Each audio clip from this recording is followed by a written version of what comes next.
Fazer 50 anos é muito tempo, mas é uma data bonita, digna de comemoração, mas sobretudo merecida. Dia 2 de abril de 1939, dia da criação da biblioteca.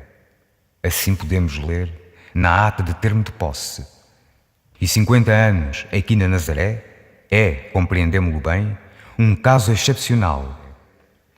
Uma obra, assim podemos considerar, que nasceu de uma ideia, de uma vontade inesquecível e brilhante, a do Dr. Branquinho da Fonseca. Sim, porque foi ele, com a sua juventude, com a sua capacidade e perseverança, quem conseguiu levar de vencida a constituição e instalação da Biblioteca da Nazaré. Ele e o nosso Dr. José Maria Carvalho Júnior espalharam a ideia, monopolizaram energias, agitaram as pessoas, enfim criaram o que se pode chamar de um clima propício para a fundação de mais um elemento de difusão da cultura e do coletivismo. Foi um grupo homogéneo. Alguns, isto é, a maioria, eram estudantes em Lisboa. Fervia-lhes o sangue, a vontade e, com ela, o entusiasmo. O Augusto Laranjo, o Zé Carvalho, o Raul, o António Laranjo, o Palmério, o Aníbal Piló, a Maria e eu sei lá quantos mais. Nem todos já existem. Restam ainda uns poucos que se podem contar pelos dedos. Mas a ideia vingou e era isso que, acima de tudo, interessava. Fazer uma biblioteca na Nazaré. E essa importante decisão, mesmo contra imensas intempéries, mantém-se. Aguentou-se. Passou e passará de certo por momentos maus e até por situações bem difíceis. E a biblioteca viveu. Não foi ao fundo.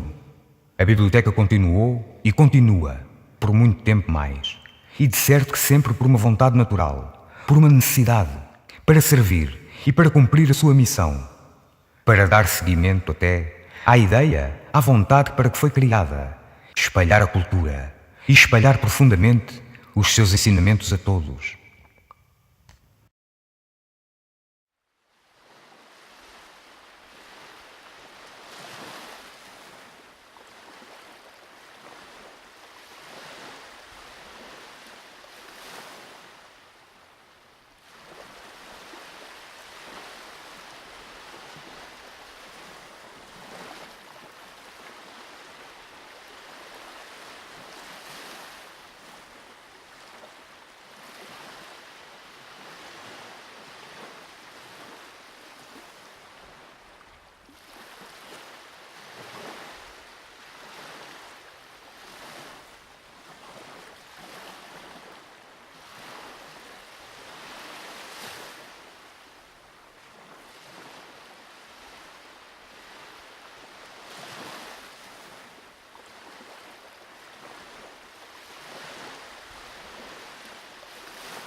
Sim, tenho algumas memórias. E é exatamente nessa altura que eu entro na biblioteca, vai lá, aos cerca dos 17 anos, aos 17 anos exatamente, em 39, em 1939, foi quando a biblioteca foi fundada, né?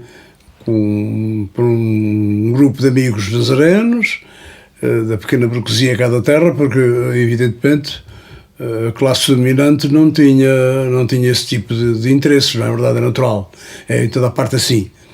E, portanto, havia um pequeno núcleo de pessoas interessantes, sobretudo alguns republicanos ainda, que havia ainda uns resquícios muito interessantes.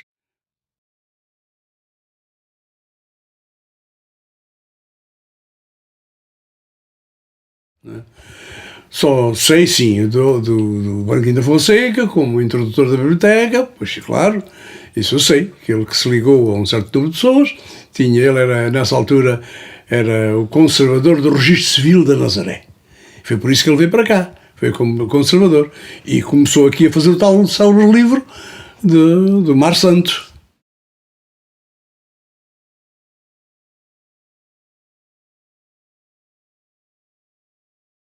A biblioteca estabelece-se na Nazaré como a primeira casa de cultura da terra, não há outra.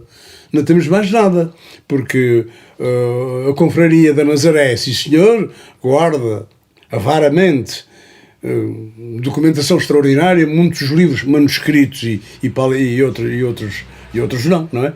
Mas, sobretudo, manuscritos.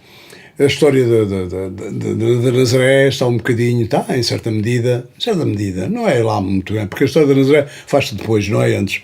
É uma coisa com piada. A história da Nazaré não se faz com certo número. Bem, já falamos, isso se calhar. De maneira que, pois, sim senhor, nessa altura, a única casa apta a fazer transmissão de saberes, não é? Foi a biblioteca, não havia mais nada. Mas quando a gente queria ler alguma coisa, ia à biblioteca e o livro era caro, ainda continua a ser, não é? De maneira que a biblioteca era um grande auxílio, era uma maneira social de ceder sabedoria, conhecimento, entretenimento, etc. E é isso.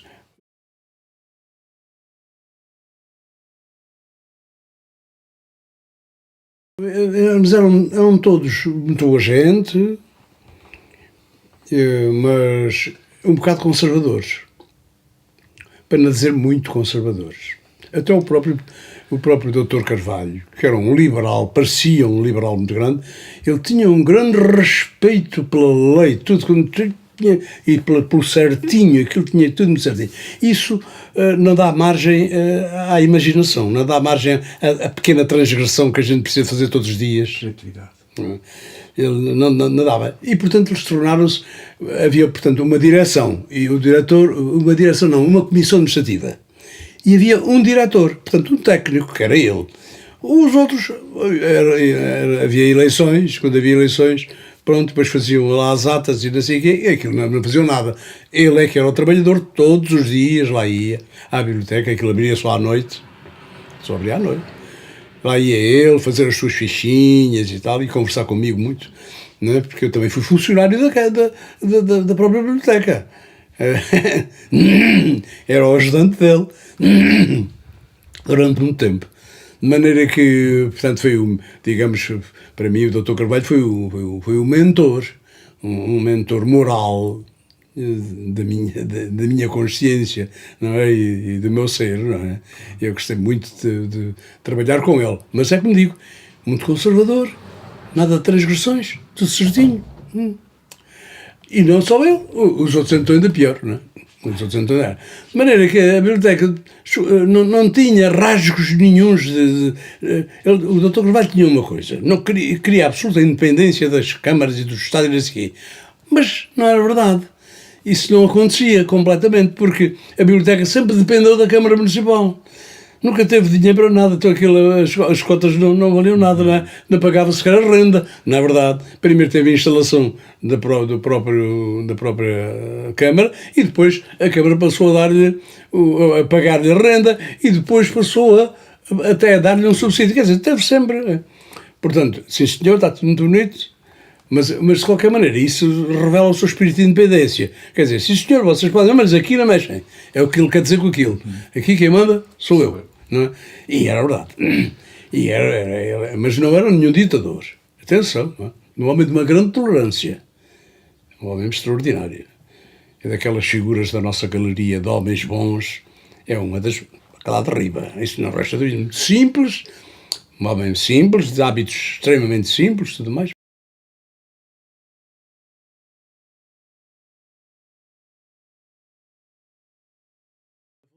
Ora, o Branquinho da Fonseca foi o introdutor, foi o inventor e o introdutor e o diretor, não é? E de tudo das bibliotecas itinerantes em Portugal. É o Branquinho da Fonseca. E depois havia, portanto, aqui uma biblioteca itinerante, fazia aqui os lugares e tudo mais, mas depois, por qualquer razão, eles por alteração orçamental, lá na Gulbenkian, certamente, resolveram ir acabando com as bibliotecas itinerantes, estava mesmo trabalho. E então encontravam nas terras hospedeiros para as suas bibliotecas, e fizeram isso. Entraram para a biblioteca, eles forneceram um funcionário, que foi o Abel de Serra da Silva, né? Passou a ser o funcionário deles, eles pagavam o ordenado, era isso, e mais nada. E ficavam ali. Mas é que a biblioteca Gulbenkian, ali instalada, em breve se tornou perversa. É engraçado, não é? Tornou-se perversa porquê? Porque sendo hospedeiro, sendo hóspede, engoliu o hospedeiro. A biblioteca da Nazé passou a não ter espaço e só havia a biblioteca Gulbenkian. E eles dava a impressão, não era, eu tenho quase certeza que sim, queriam assimilar aquela biblioteca deles, não é? Mas a nossa biblioteca estava condenada. E isso irritou-me muito, a sério, talvez tenha irritado outras pessoas, mas eu é que andei para a frente. E fiz uma revolução, uma pequena revolução. Arranjei mais 3 sócios amigos. A gente tem que... Era numa altura de eleições, eu já sabia que as eleições deles nunca tinham quórum, portanto, levam já aqui uma machadada, que é uma beleza, não é? A gente... cheguei lá com a malta, não é? E apresentei a lista. Isto é tudo ilegal, não podia ser assim, tinha que ser com... Mas tudo ilegal, mas a nossa força revolucionária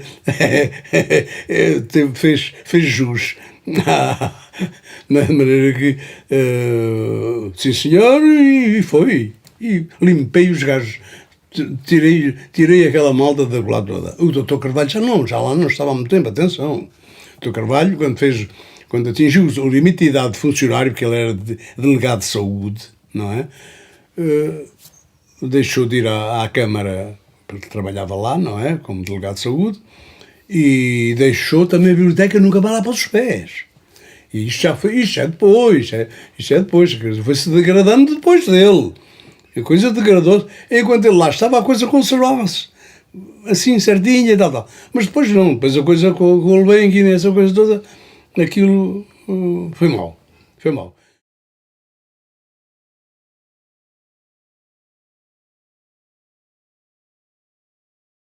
Tudo isto num ano, fiz estas coisas, mas das coisas assim, num ano fiz não sei se foi já nessa altura que fiz o boletim pela primeira vez, um boletim da biblioteca para os sócios, que era uma das minhas ambições, era fazer com que os sócios fizessem realmente uma sociedade, quer dizer, entrassem na biblioteca, como deve ser, não é? Ou a gente ia lá, ou eles iam cá, mas tinha que haver comunicação, isso é verdade. De maneira que depois, mas ao fim de um ano eu vi, eu tomei a biblioteca, não foi para mim. A biblioteca é da terra, portanto, eu vou entregar a biblioteca e procurei. E depois encontrei um rapaz amigo, já na última fase da procura, que estava a ver que ninguém queria.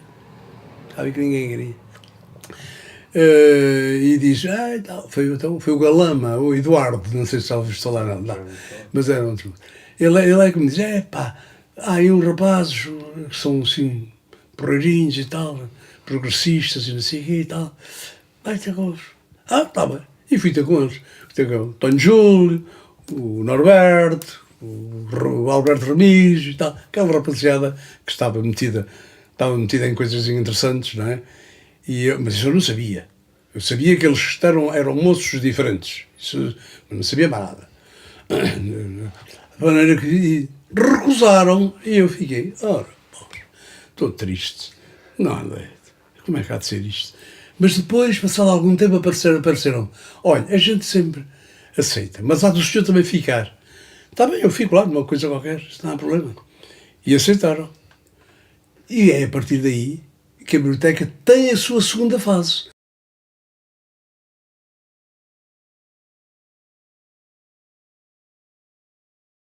Sem risco, a gente tornamos também conservadores e depois não vamos a lado nenhum. Ficamos sempre no mesmo sítio, um bocadinho mais risco. E os riscos é de não ter medo das pessoas. E é isso. e abrir-se ao mundo e fazer com que as pessoas se abram à própria biblioteca, porque é uma casa de cultura e que tem muito para dar se quiser. Apesar de já haver um lugar, enfim, muito maior, que é o da Biblioteca Municipal. Sim, senhor, mas a Biblioteca Municipal também vai ter os mesmos defeitos das bibliotecas municipais todas. Vai-se ficar para uma biblioteca e acabou-se.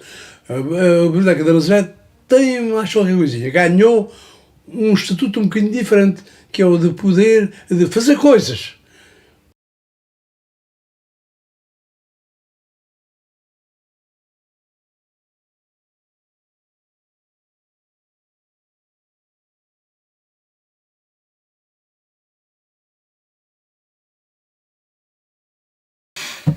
A minha chegada à biblioteca é por volta de 1973, ainda durante o regime fascista, e a minha geração vem a suceder a uma geração, portanto, mais velha, que pretendia também que a biblioteca se regenerasse.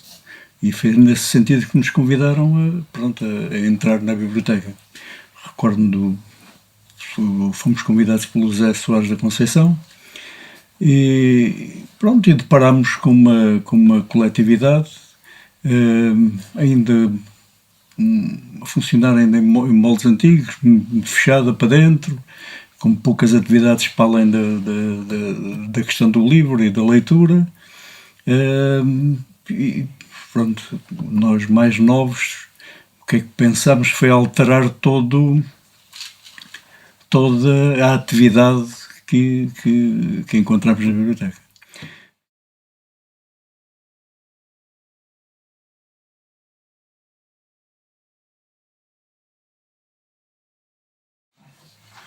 Sem pretender negar o que estava para trás, qualquer dos ciclos foram importantes, porque um é o nascimento de uma biblioteca a partir do zero, portanto durante 30 e tal anos, e depois um outro ciclo que é uma biblioteca e que nós viemos a transformá-la, que é manter a questão do livro e da leitura, a requisição de livros, e outras atividades que não se passavam dentro da biblioteca, que passavam-se mais fora da biblioteca, intervindo mais na comunidade e na sociedade, né?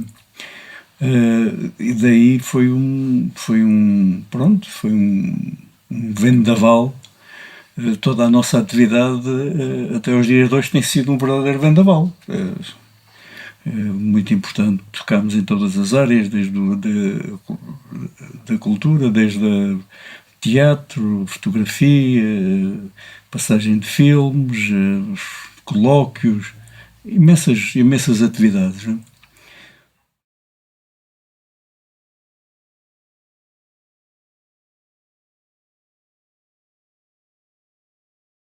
E eu penso que, de facto, que vai ser importante que novas gerações cheguem, de facto, à biblioteca e a outras associações, porque são âncoras, são coisas muito importantes nas sociedades, mais, se calhar, ainda hoje do que nos tempos antigos, porque as coisas se mantenham, que intervenham, que ajudem as pessoas a dar saltos em frente, que não fiquem paradas, que intervenham nas sociedades. No meu caso particular, é uma experiência muito importante. Eu acho que a biblioteca tem sido, ao longo, para mim e para todos que têm passado pelas direções da biblioteca, tem sido uma verdadeira escola de democracia. Nós, portanto, aprendemos como é que conseguimos lidar num espírito de diálogo, de discussão franca e aberta com todos, e como é que isto se consegue depois movimentar e tornar-se corpos vivos, né?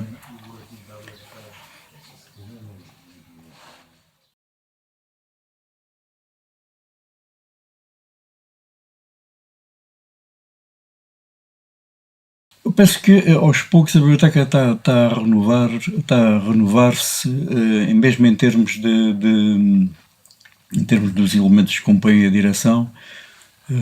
Estamos a dias de uma nova eleição dos corpos gerentes da biblioteca e pronto, entrou uma série de elementos mais jovens.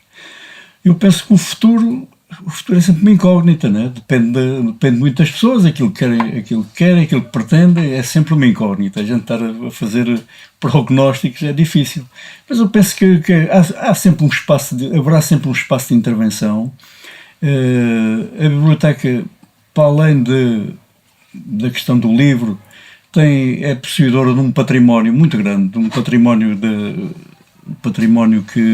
bibliográfico, um fundo documental da Nazaré, que é muito importante e que pode ser sempre trabalhado pelas novas gerações. É sempre uma fonte onde as novas gerações também vão beber, porque sem passado não há futuro, e muito do passado da Nazaré está ali armazenado. Eu penso que é sempre um campo para ser trabalhado pelas futuras gerações, né? O nosso trabalho é fazer com que aquele campo não se perca, que ele se mantenha, porque nós herdamos. A minha geração herdou, portanto, este património e quer passá-lo, não quer que ele morra, não é?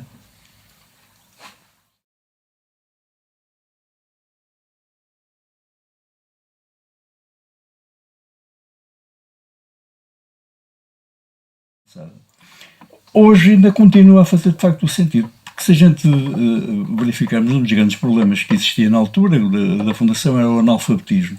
Hoje são outros problemas, mas que não são muito diferentes do analfabetismo. É outro tipo de.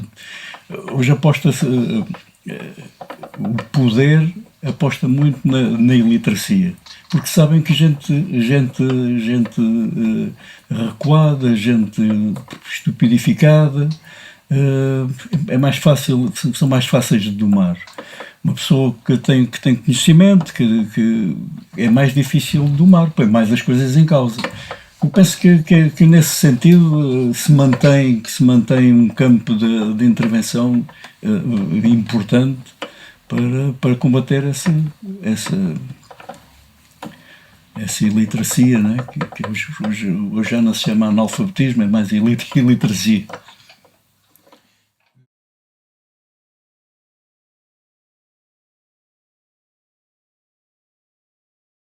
Houve sempre faturas a pagar, a biblioteca pagou muito, pronto, esta rebeldia, este distanciamento em relação ao poder.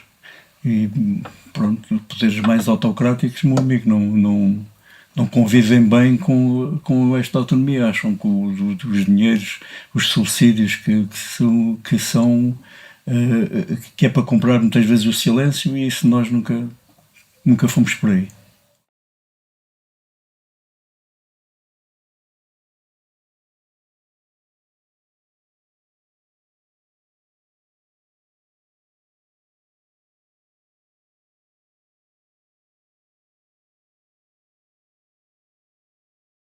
Então, eu sinto pela biblioteca uma enorme afetividade, e essa carga afetiva vem desde muito cedo, por razões profissionais. A minha mãe trabalhava aqui ao lado, eu coabitei este espaço desde tenra idade.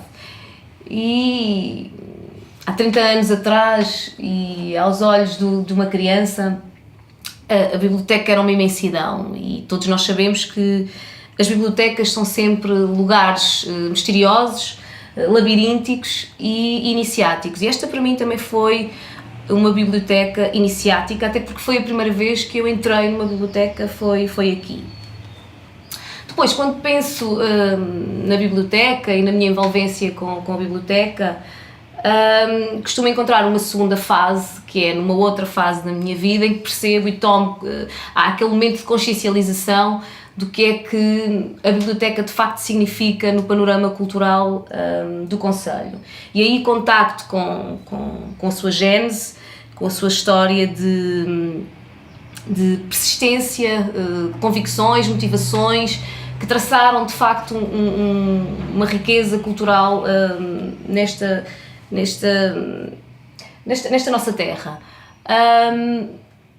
Para além dessa tomada de consciencialização, há de facto o contacto com um património literário que é indiscutível e que tem no fundo local uma importância extrema, mas Para além desse património literário, a biblioteca representa para mim, numa fase da minha vida, a tomada de consciência e o contacto com o movimento associativo, com a participação, com a intervenção, com a importância do posicionamento crítico e do trabalho voluntário. E isso, para mim, é marcante e foi aqui que eu bebi essas influências.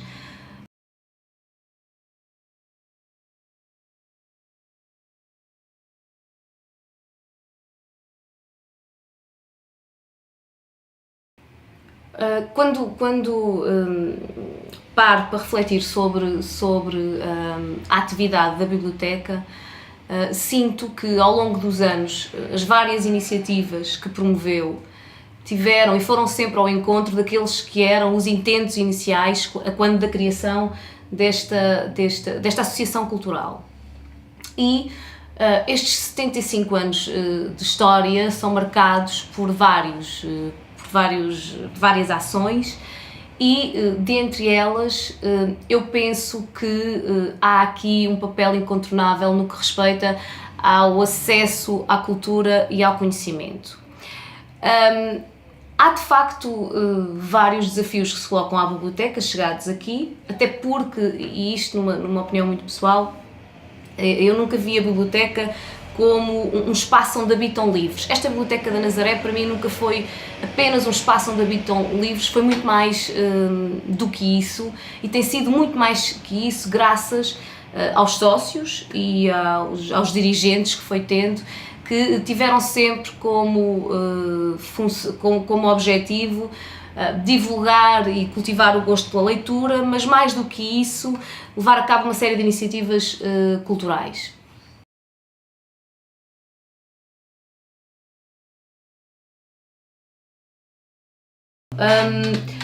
A Biblioteca da Nazaré não representa para mim, e se calhar nunca representou, um espaço onde habitam livros. É de facto potenciadora e dinamizadora de atividade cultural. E dentro dessa dinâmica, eu acho que a biblioteca tem vários desafios para o futuro, e esses desafios estão relacionados com a sociedade e a sociedade mediatizada em que estamos todos e da qual não nos podemos desligar, obviamente. Mas, tendo em conta essa sociedade mediatizada, cada vez mais associações culturais como a biblioteca terão um papel fundamental no que respeita à ligação entre sociedade da informação e sociedade do conhecimento. E para que isso aconteça, a biblioteca terá que ter mais visibilidade, mais ação. A biblioteca é uma associação que desenvolve um trabalho interessantíssimo, mas nem sempre tem a promoção e a visibilidade que deveria ter. E, nesse sentido, eu considero que há aqui um desafio no que respeita à envolvência dos sócios, à angariação de novos sócios e, acima de tudo, é importante uma lógica de intercooperação e de parcerias que possam possibilitar uma dinamização e uma atividade cultural que, de facto, traga benefícios em termos comunicacionais para a biblioteca. E isso só é possível em espaços e numa sociedade cada vez mais tendente a um discurso uniformizado e a uma lógica dominante em que quase que não há lugar para a multiplicidade de vozes. A biblioteca pode ser esse lugar múltiplo de vivência democrática, de participação, de intervenção, de acesso ao conhecimento, porque esses sim são os fatores que nos levam à verdadeira fruição literária e cultural.